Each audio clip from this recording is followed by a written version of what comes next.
안녕하세요. 역사 거꾸로 교실 19번째 시간입니다. 오늘은 드디어 교과서 78쪽에서 79쪽 광복의 날이 오다 한번 공부해 보도록 하겠습니다. 그럼 학습 목표 한번 알아볼까요? 광복의 배경과 독립국가를 세우기 위한 노력을 설명할 수 있다입니다. 자, 먼저 아주 눈물겨운 그날 광복의 날이 오다 한번 보도록 할게요. 먼저 광복의 배경 이야기를 한번 해볼 텐데요. 이렇게 이제 1945년 8월 15일 일본이 연합국에 무조건 항복을 하면서 이제 한국은 일제의 식민 통치에서 벗어나 영광스러운 광복을 맞이하게 됩니다. 이렇게 많은 사람들이 그날 거리에 뛰쳐나와서 해방의 기쁨을 온 거리를 다니면서 나누게 되는 거죠. 이탈리아와 독일, 그러니까 2차 세계대전에서 일본 편이었던 친구였던 이탈리아와 독일 같은 경우에는 연합군의 거센 공격으로 항복을 먼저 했었어요. 근데 일본은 끝까지 버텨가지고 미국이 너무 지겨워서 전쟁을 빨리 끝내기 위해 이제 일본의 히로시마와 나가사키 원자폭탄을 뻥뻥 떨어뜨리니까 1945년 8월 15일에 드디어 일본이 무조건 항복 선언을 하게 됐죠. 그래서 우리도 광복을 맞이하게 된 겁니다. 그러면 우리의 독립은 무조건 미국 덕분이라고 할 수 있을까요? 그렇지 않죠. 우리도 그 전에 나름대로 엄청 열심히 많은 희생을 감수해가면서 치열하게 독립운동을 전개했습니다. 그래서 이렇게 독립운동을 전개한 것을 해외의 많은 나라들이 지켜봤어요. 그래서 일본으로부터 진심으로 독립을 하고 싶어 하는구나 하는 걸 많은 나라들에서 알게 된 거죠. 그래서 2차 세계대전에서 연합국 측에서 한국인들에게 독립을 안겨주자라고 얘기가 나올 수 있었던 것입니다. 연합국 측에서 이제 한국인에게 독립을 약속해준 회담이 2차례 있었는데요. 굉장히 중요해요. 카이로 회담은 1943년 미국, 영국, 중국의 삼국 정상이 이 전쟁이 끝나면 일본의 영토 처리에 관해서 전쟁이 끝난 뒤에 이제 일본의 영토 처리를 어떻게 할 것인가 논의한 회담인데 여기에서 지금 한국인들이 일본의 노예 상태에 있음을 감안해서 꼭 독립을 시켜주자라고 최초로 합의한 회담입니다. 외워두시고요. 자, 그다음 포츠담 회담은 미국, 영국, 소련의 세 정상이 진행한 회담이에요. 카이로 회담에서 결정한 한국인들의 독립을 다시 한번 재확인시켜준 회담이었고요. 우리의 치열한 독립운동과 그다음 2차 세계대전에서 연합국들이 이렇게 약속을 해준 덕분에 우리는 독립을 맞이할 수 있었습니다. 그러면 이제 독립을 맞이했으니까 독립국가를 세워야겠죠. 광복 직후에 독립국가를 건설하기 위해서 어떤 노력을 기울였는가 한번 보도록 하겠습니다. 광복 이후에 이제 직후에는 여운형 선생과 안재홍 선생이 중심이 돼서 조선건국준비위원회를 조직을 하게 됩니다. 여운형 선생은 독립 전에 조선건국동맹이라고 하는 독립국가 건설 준비의 조직을 만들었었죠. 그리고 안지홍 선생 같은 경우에는 물산장려운동을 이끌으셨던 중심인물이세요. 이 두 분이 조선건국준비위원회를 조직하고요. 조선총독부와 논의를 해서 광복 이후에 바로 있을 혼란한 상황을 수습하기 위해서 치안유지권 이안교섭을 하게 됩니다. 그래서 그 조선건국준비위원회는 그 완전한 공립국가를 건설하고 또 민주주의 정권을 수립하고 대중생활 공간을 확보하겠다라는 목표를 두고요. 이런 혼란한 상황을 잠재우고 질서를 유지하고 건국준비 활동을 하게 됩니다. 조선건국준비위원회가 의미가 깊은 것은 민족주의, 사회주의 같은 다양한 정치 성향을 띤 인사들이 이제 모두 참여했다는 것이고요. 또 치안대를 조직하고 또 전국의 인민위원회라고 하는 지부를 둬서 질서 유지와 함께 건국 준비에 많이 힘을 썼어요.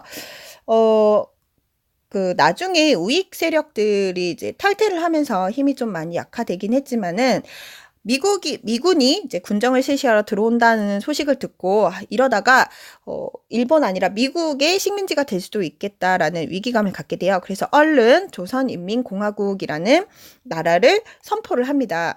근데 이제 문제는 미국이 이걸 인정하지 않았다는 거죠.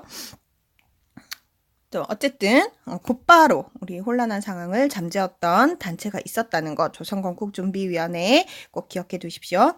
자, 이 외에도 이승만, 김구 같은 그 대한민국 임시정부 계열의 사람들도 이제 외국에서 독립운동을 전개하시던 분들도 귀국을 하게 돼요. 좀 안타까운 것은 대한민국 임시정부가 미군정으로부터 이 독립국가의 정통성 있는 정부로서 인정을 받지를 못했어요. 그래서 정부 차원에서 귀국을 한 게 아니라 개인 자격으로 해외에서 있으셨던 분들이 귀국을 하게 됩니다.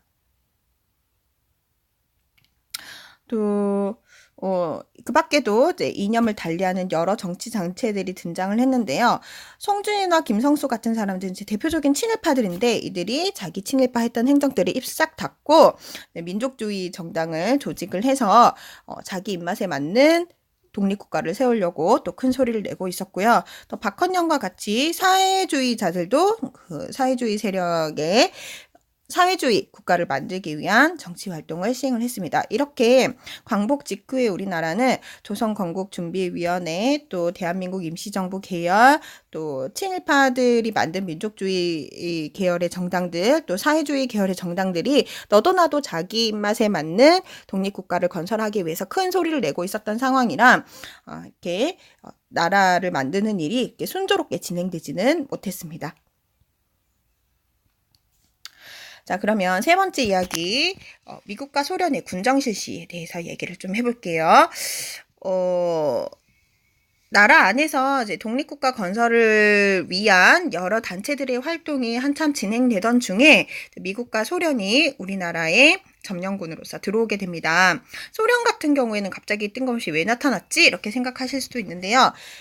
사실 소련은 그 일본과 전쟁을 2차 세계대전에서 벌이지고 있지는 않았어요. 근데 막바지에 얄타 회담이라는 회담을 통해서 네, 일본을 적국으로 참전을 하기로 합니다. 그래서 일본의 전쟁을 선포하고요. 한반도 북쪽에서 일본군과 잠시 전투를 벌였어요. 그래서 소련 같은 경우에도 한국의 독립에 일조를 했다 이렇게 볼 수가 있는 거죠. 잠깐이긴 하지만. 그런데 미국은요. 소련이랑은 완전히 정치 체제가 반대예요. 소련은 사회주의, 공산주의 국가고 미국은 자유주의, 자본주의 국가라 소련을 그 당시에 커가는 경쟁자로 생각을 했던 거죠. 근데 미국은 한반도를 자유주의, 자본주의 국가로 만들고 싶은데 이런 소련이 또 한 발짝 들여놓게 되니까 혹시 이 소련이 공산주의를 또 한반도에 확산시키는 것은 아닌가, 한반도에 사회주의 국가를 건설하려고 하는 것은 아닌가라는 우려를 가지게 됐습니다. 그래서 먼저 미국이 선수 쳐서 소련한테 한 가지 제의를 하게 돼요.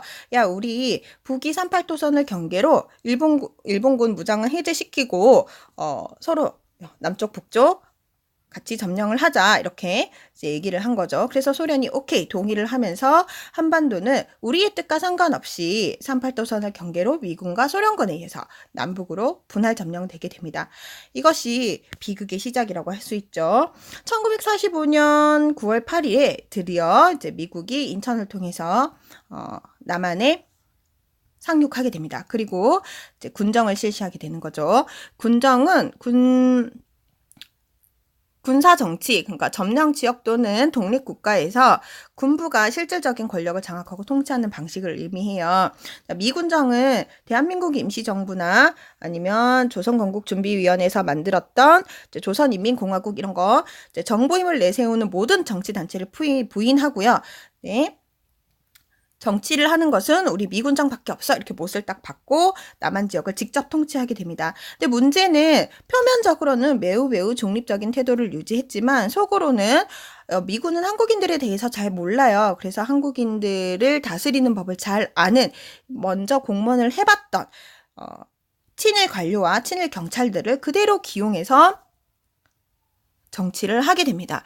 그러니까 우린 독립 이후에 한 차례 친일파에 대한 청산 작업을 미 군정 때문에 하지 못한 그런 아쉬움을 가지게 됐어요.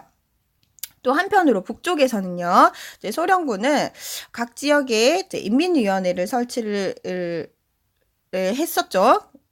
이제 여기에 이제 행정권을 넘겨서 간접 통치하는 방식을 취합니다. 미군이랑은 조금 느낌이 달라요. 그래서 북조선 인민위원회를 설립해서 혹시 이 지역의 사회주의 이 화를 비판하는 이제 민족주의자들을 굉장히 크게 탄압을 하게 됩니다. 특히 이때 재탄압 당하신 분 중에 영향력이 있으셨던 분이 조만식 선생이신데요. 일제강점기에는 실력 양성 운동을 이제 전개하셨던 분이고, 광복 후에는 평안 남도 지역에서 소련 군들에 의한 이런 통치를 굉장히 반대를 많이 하셨어요. 그래서 결국 소련군에 의해서 감금이 되는 불행까지 겪으신 분입니다. 이처럼 민족주의자들을 굉장히 많이 탄압하게 돼요. 이에 따라서 이제 소련군이랑 같이 들어왔던 김일성이, 즉 이제 공산주의 세력이 점차 북쪽에서 권력을 장악해 나가기 시작합니다.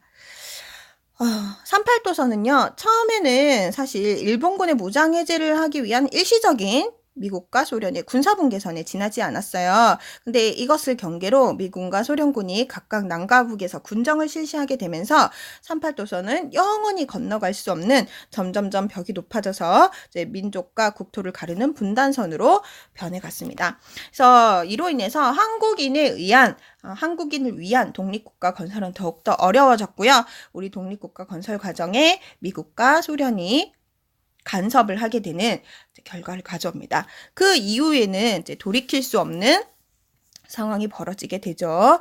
자, 여기까지 광복의 날과 독립국가 건설을 세우기 위한 노력 한번 살펴봤는데요. 우리 수업 시간에 조금 더 활동을 통해서 다져보기로 해요. 그럼 여기서 안녕.